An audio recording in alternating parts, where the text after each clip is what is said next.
13 November children's day. But क्या आपको पता है चिल्ड्रंस डे के अलावा एक और इंपॉर्टेंट इवेंट होता है इस पर्टिकुलर डे पे? Yes, you heard that right, और वो है वर्ल्ड डायबिटीज डे, जहां वी हैव टू एग्री कि डायबिटीज एक ऐसा रोग है जिसकी शिकार भारत की एक बड़ी आबादी है, जहां पता सबको होता है, चाहे वो उसके इफेक्ट्स के बारे में हो, सिम्टम्स के बारे में, क्योर भी, और बहुत हद तक पता होता है। बट डोंट यू थिंक ये एक ऐसी बीमारी है जिससे जड़ यानी रूट से हटाना और इरेडिकेट करने की बहुत ज्यादा जरूरत है, right? And I believe Ayurveda and going natural एक बहुत अच्छा तरीका हमेशा से साबित हुआ है और हो भी रहा है, एंड लॉन्ग टर्म में भी इसके फायदे रहते ही हैं। नमस्कार, मैं हूं रेशम और आप देख रहे हैं डीएनपी हेल्थ। पहले तो welcome back to our channel. So to talk more about this particular topic and also to give you better and more natural as well as Ayurvedic insights, आज हम बात करने वाले हैं डॉक्टर तनुज वीरभान से, who is practising in Ayurveda since 8 years. Yes, you heard it right, 8 years, and successfully treated many chronic disorders as well. Firstly, let's hear him out. So आज के इतने स्पेशल सेगमेंट में हमारे साथ है doctor Tanuj, who is one of the best and renowned Ayurvedic doctor in Delhi NCR. So पहले तो thank you so much for connecting with us. And सबसे पहले मैं आपसे ये जानना चाहूंगी, जैसे हमें पता है कि आज वर्ल्ड हेल्थ डायबिटीज डे है, 14 नवंबर है, तो उसके बारे में आपसे मैं पर्सनल लेवल पे जानना चाहूंगी कि आजकल इंडिया में इन पर्टिकुलर स्थिति कैसी है। जैसे आप देखते हो कि क्लिनिक में आप कैसे लोग आ रहे हैं, केसेस बढ़ रहे हैं आफ्टर कोविड, इफ आप थोड़ा सा इस पे इलैबोरेट कर सके तो। पहले तो मैं सभी जितने भी दर्शक हैं उन सबको नमस्कार मेरी तरफ से। आज के टाइम में मुझे नहीं पता कि किस तरह से ये डायबिटीज के पेशेंट्स कहाँ जा रहे हैं, लेकिन आयुर्वेद में बहुत सारे डायबिटीज के पेशेंट्स आ रहे हैं, और उसका रीजन है कि आज के टाइम में लोग इतने अवेयर हो गए हैं, जितने भी पेशेंट्स हैं उन सबको ये चीजें समझ में आने लग गई है कि कहाँ कितने कॉम्प्लिकेशंस हैं। मोस्टली जितने भी हमारे पास पेशेंट्स आते हैं उन सबका सबसे पहला जो हमारे लिए क्वेश्चंस होता है वो ये होता है कि भाई क्या हम कंट्रोल करने के साथ साथ क्या हमारी जितने भी इसकी कॉम्प्लिकेशंस हैं क्या हम उनसे भी बच सकते हैं? और हमारा जवाब उसके लिए होता है बिल्कुल, क्योंकि पेशेंट हमारे पास जो आता है बहुत उम्मीद से आता है। जो मोस्टली पेशेंट थके आ रहे आएंगे, वो कहीं ना कहीं किसी ना किसी को दिखा के आए हुए होते हैं, तो उनकी जो है होप बहुत बड़ी होती है हमारे लिए। और जिस तरह से कोविड के बाद में डायबिटीज के जितने भी केसेस शूट अप हुए हैं, उसका जो स्टेरॉइड चले, या हम बहुत ज्यादा डीप में नहीं चलेंगे, लेकिन फिर भी कहीं ना कहीं उन मेडिसिन का इतना असर था और फिर स्ट्रेस इतना बढ़ा लोगों को, उसकी वजह से डायबिटीज के इतने केस बढ़े हैं और बहुत सारे पेशेंट्स के शुगर लेवल बढ़े हैं, इवन स्किन डिजीज बहुत आई है। तो ये दोनों तरह के पेशेंट्स बहुत देखने को मिले हैं कोविड के बाद में। तो वो क्या स्किन डिजीज डायबिटीज की वजह से था या वो एक अलग ही सेगमेंट है? नहीं, वो भी कहीं ना कहीं कोरोना से ही रिलेटेड है। कोरोना के जो कॉम्प्लिकेशंस थे वो इतने ब्रॉड हैं कि ये नहीं पता कि किस पेशेंट के अंदर, मतलब मैंने मोस्टली देखे हैं कि डायबिटीज में शुगर लेवल उनका बढ़ा है या फिर स्किन के ज्यादा है, लेकिन बहुत सारे पेशेंट को बहुत अलग अलग तरह के सिम्टम्स आए। हेयर फॉल बहुत हुआ है, आंखों पे बहुत दिक्कतें आई हैं लोगों को, साइनस की दिक्कत बहुत बनी है, चेस्ट में पसलियों में पेन है, पिंडलियों में दर्द है, और कहीं ना कहीं वो सब कुछ उनका जो बताने का जो एक तरीका था कि सब कुछ कोविड के बाद से ही होना शुरू हुआ है। तो कहीं ना कहीं वो एक रीजन है। और स्ट्रेस जो बना ना, ये सारा जो टाइम निकला, इसमें जो स्ट्रेस बना वो एक बहुत बड़ा रीजन था शुगर लेवल बढ़ने का, या फिर स्किन डिजीज में भी बहुत स्ट्रेस की वजह से बहुत जल्दी स्किन डिजीज बढ़ गया। सो सर, पहले तो मैं चाहूंगी कि आप हमारे व्यूअर्स के साथ अगर थोड़ी टिप शेयर कर सके कि अगर हमें डायबिटीज हो ही ना, जैसे अगर मेरी फैमिली में हेरिडिटरी है कि डायबिटीज, तो मेरे चांसेस हैं होने के, if I am not wrong, तो वो हम बचाव कैसे कर सकते हैं? कोई अगर टिप शेयर कर सके। देखिए, एक जो आपने मुझे बोली ये बात कि अगर मेरी फैमिली में किसी को है तो मुझे भी हो सकती है, तो मैं इसको हो सकता है मैं गलत हूँ, लेकिन मेरा ये मानना है कि इसको हम जेनेटिकली ना देखें। अच्छा, हम हेरिडिटरी ना देखें इस चीज को। मेरा ये मानना है कि एक परिवार के अगर हम 6 लोग हैं, 6 सदस्य जितने भी लोग होंगे वो सब लगभग एक जैसा खाना खाते हैं, है ना भाई? किसी के घर में चावल ज्यादा बन रहे हैं, किसी के घर में आलू ज्यादा खाया जाता है, किसी के घर में स्पाइसी फूड ज्यादा ले रहा है, ऑयली फूड ज्यादा ले रहे हैं। और फिर नेचर भी कहीं ना कहीं मैच करता है घर वाले लोगों का, कि घर में अगर 4 आदमी ऐसे हैं जो थोड़ा सा कम मेहनत करना पसंद करते हैं, तो शायद नेक्स्ट जनरेशन जो आएगी वो भी उनको देख के ही सीखती है। तो ये ज्यादा बड़ा रीजन होता है। हम इसको जेनेटिकली नहीं लेते। मैं तो पेशेंट को मना करता हूँ कि आप जेनेटिकली मत सोचो। पेशेंट डरता है कि मेरी मदर को है, मेरे फादर को है तो मुझे भी हो जाएगा। लेकिन ये कहीं ना कहीं ये लेना देना इस बात से भी है कि आप सबने एक जैसा खाना खाया है, आप लोग सब एक जैसे एनवायरनमेंट में रह रहे हो, लगभग नेचर भी सबका सिमिलर होता है, तो वो एक बड़ा रीजन होता है। रही बात प्रिवेंशन की, तो आयुर्वेद में जब भी हम किसी डिजीज को ट्रीट करते हैं तो पहले तो मेरा ये मानना है कि आयुर्वेद जिस बेसिक पे टिका है ना, आयुर्वेद में एक बेसिक है कि आप डिजीज से पहले प्रिवेंशन का प्लान करो। तो मैं अपने जितने भी पेशेंट जिनको डायबिटीज नहीं भी है, उनके मदर फादर को है, तो उनका एक क्वेश्चन होता है कि भाई हमें ना हो हम क्या करें। तो मेरा एक ही उनके लिए एक सिंपल सी एक रेमेडी क्या है, एक सेंटेंस बोल सकता हूँ इसको कि एकदम बैलेंस डाइट और बैलेंस आपकी लाइफ स्टाइल, मतलब संतुलित आहार और संतुलित विहार। मतलब आप जो खा रहे हो उसको बहुत बैलेंस में करके चलो। आयुर्वेद में तो बहुत प्रकृति बताई गई है कि आपकी अलग अलग बॉडी के नेचर के हिसाब से वात पित्त कफ प्रकृति में डिवाइड किया गया। उस जो आपकी प्रकृति है, आपका बॉडी नेचर है, उसके हिसाब से आपको डाइट भी फॉलो करनी होती है। तो अगर उसको फॉलो किया जाए अच्छे से और आप अपने लाइफ स्टाइल में, जैसे भाई हम लेट ना सोएं, जल्दी उठें, हमें क्या खाना है और कितनी मात्रा में खाना है, और इन सब चीजों को भी छोड़ दें तो व्यायाम कितना करना है। हमसे ज्यादा हैवी फूड, अब आप देखिए हम लोग अगर सिटी में रह रहे हैं तो घी हम लोग कम खाते हैं, तेल कम खाएंगे, है ना, स्पाइसी फूड ले लेंगे, हम बर्गर खा लेंगे और बहुत सारी चीजें, घी तेल से बड़ा अवॉइड करते हैं। इससे क्या हो रहा है, स्किन में ड्राइनेस होती जा रही है। एसी में ज्यादा रहते हैं, स्किन में ड्राइनेस होती जा रही है। उस ड्राइनेस की वजह से आज के टाइम में विटामिन डी डेफिशिएंसी बढ़ती जा रही है। दूसरा, हमसे ज्यादा अच्छा खाना एक गांव का आदमी खाता है, जो ग्रामीण क्षेत्र में रह रहे हैं, हमसे ज्यादा हैवी फूड लेते हैं, लेकिन उनको डायबिटीज होने के चांसेस कम है। क्यों? क्योंकि वो पसीने में सब कुछ निकाल देते हैं। उनके पसीने से उनकी बॉडी डिटॉक्सिफाई हो जाती है और उनको उसकी वजह से, जो खाना खाया उसकी वजह से जितने भी बॉडी के अंदर जो डिजीज होने के चांसेस होते हैं वो उनको हमारी से तो कम होते हैं। तो कहीं ना कहीं ये एक बहुत बड़ा रीजन है। और ये तो आयुर्वेद में तो ये चीजें हजारों साल पहले, जब हमारी जो टेक्स्ट बुक है उनमें बहुत पहले लिख दिया गया था कि जो आलसी होगा, है ना, एक्टिविटी कम रखेगा, लैक ऑफ एक्टिविटी वाला आदमी होगा, उसको, और गरिष्ठ भोजन खाने वाले को, जो हैवी फूड लेंगे, उनको डायबिटीज होने के चांसेस ज्यादा होते हैं। तो ये एक बेसिक है। और प्रिवेंशन जो होगा वही आपको बचा के रखेगा। होने के बाद में तो बहुत सारी मेडिसिन है, आयुर्वेद में भी बहुत मेडिसिन है, लोग होम रेमेडी भी प्लान करते हैं, और जो है होने से पहले भी लोग प्रिवेंशन पे ध्यान देते हैं। बट ये आज के टाइम में पेशेंट को ये गाइड करना बहुत जरूरी है कि आप बचे कैसे किसी भी चीज से।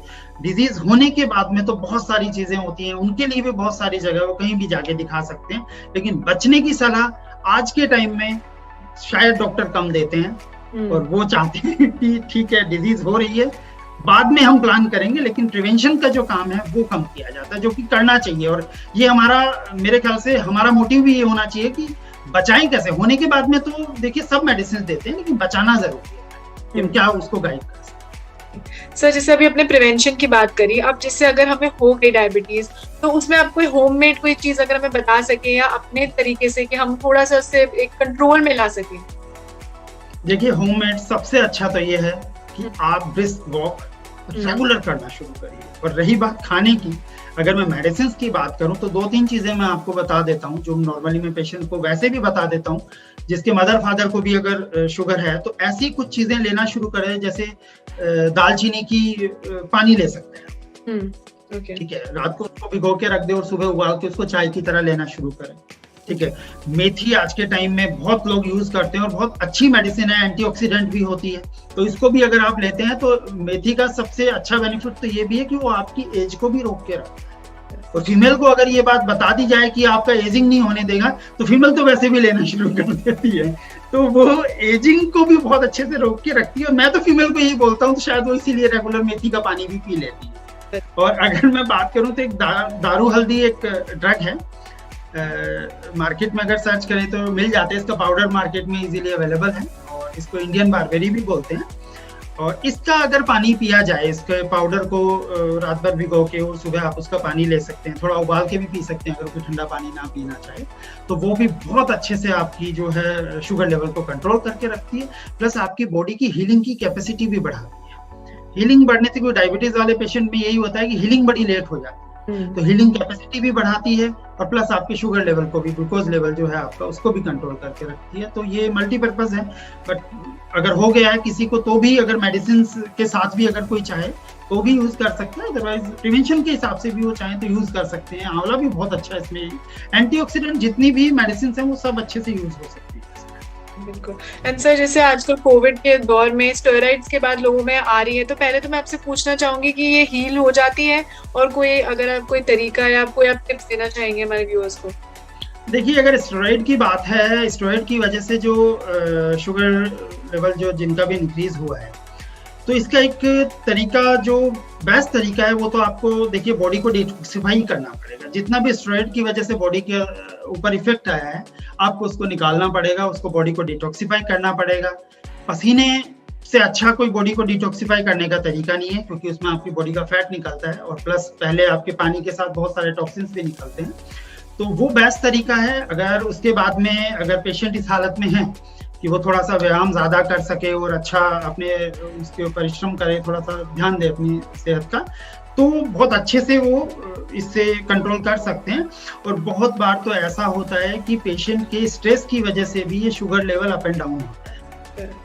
और उसमें भी अगर पेशेंट ने उस टाइम रिपोर्ट करवाई और उसको शुगर लेवल आपका बढ़ा हुआ आ गया, तो वो ऐसे भी पेशेंट है, उन्होंने केवल एक दिन के स्ट्रेस से उनका शुगर लेवल बढ़ा और उन्होंने आगे जिंदगी भर मेडिसिन भी खाई।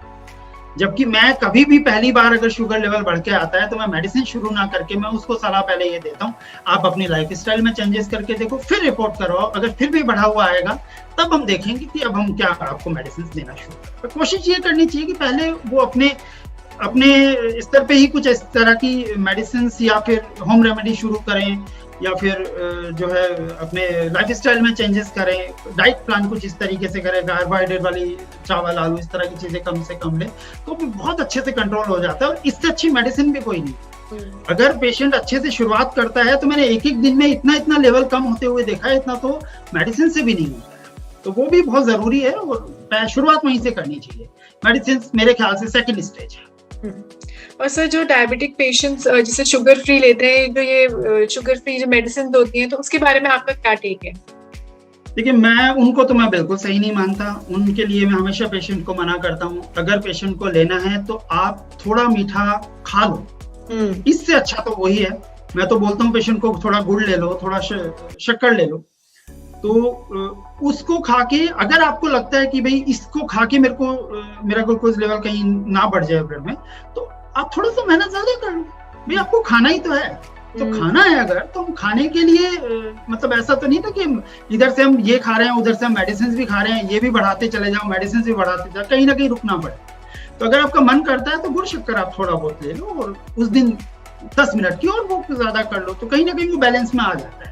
और अगर डाइट के हिसाब से पेशेंट चलेगा ना अपनी जो उसकी लाइफ स्टाइल में चेंजेस करने के लिए या व्यायाम करने के लिए, तो उसको बहुत अच्छे से फायदा मिलेगा। ठीक है सर, आज वर्ल्ड डायबिटीज डे पे आप हमारे व्यूअर्स के लिए कोई मैसेज देना चाहेंगे? देखिए, डायबिटीज डे पे मेरा एक ही मैसेज है और मैं हमेशा अपने पेशेंट को भी यही बात बोलता हूँ कि आपको बैलेंस डाइट और बैलेंस आपकी लाइफ स्टाइल, ये दो ही ऐसे एक सिंपल सा सेंटेंस है। मेडिसिन तो हमेशा मैं सेकेंडरी स्टेज पे ही बात करता हूँ। पहले जब भी वो आता है तो मेरा बस एक ये चीज होती है, अगर आप इस पे कंट्रोल कर सकते हो, अगर इस पे कंट्रोल करने के बाद में भी अगर आपको लगता है कि नहीं अभी भी लेवल कंट्रोल नहीं हो रहा है, तब हम मेडिसिन से प्लान करेंगे। लेकिन इन दो चीजों पे आप ध्यान रखिए, टाइम पे सोना, टाइम पे जगना।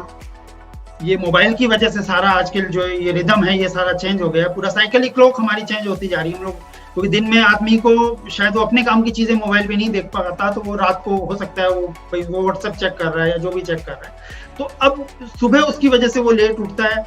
और फिर कहीं ना कहीं ये हमारी तो है ही दिक्कत, और हमारे चक्कर में जो नई जनरेशन आ रही है वो भी धीरे धीरे इसी तरह से ढलती जा रही है।